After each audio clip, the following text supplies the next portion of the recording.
Hi all. Daily CA July 17. 12ാമത് BRICS തൊഴിൽ മന്ത്രിതല സമ്മേളനം നടന്നത് ഹൈദരാബാദ്. നലം TN എന്ന പേരിൽ ആരോഗ്യ അടിസ്ഥാന സൗകര്യ പദ്ധതികൾ ഉദ്ഘാടനം ചെയ്ത ഇന്ത്യൻ സംസ്ഥാനമാണ് തമിഴ്നാട്.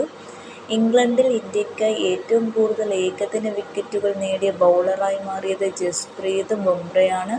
31 വിക്കറ്റുകളാണ്.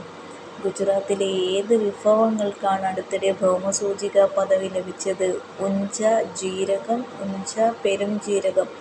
മഹാഭാരതത്തെ ആസ്പദമാക്കി ഡോക്ടർ M. ലീലാവതി രചിച്ച പുതിയ പുസ്തകമാണ് ഭാരതലോകം. അന്തരിച്ച മുൻ മുഖ്യമന്ത്രി VS അച്യുതാനന്ദന് സ്മാരകം നിലവിൽ വരുന്നത് വലിയ ചുടുകാടിലാണ്. ആലപ്പുഴയിലെ വലിയ ചുടുകാട്ട്. Kottarakkara Bharat Murali cultural centre India ചലച്ചിത്ര പുരസ്കാരം 2026 അർഹനായത് അടൂർ ഗോപാലകൃഷ്ണൻ. 2026 ജൂലൈ SBT ഓർമ്മക്കോട് പുരസ്കാരത്തിന് അർഹരായവർ: MG ശ്രീകുമാർ, ആലങ്കോട് ലീലാകൃഷ്ണൻ. 2026 ജൂലൈയിൽ കേന്ദ്ര സാംസ്കാരിക വകുപ്പിന്റെ വിശിഷ്ട വ്യക്തികൾക്കുള്ള സീനിയർ ഫെലോഷിപ്പിന് അർഹനായ വ്യക്തി AM ഉണ്ണികൃഷ്ണൻ. Thank you.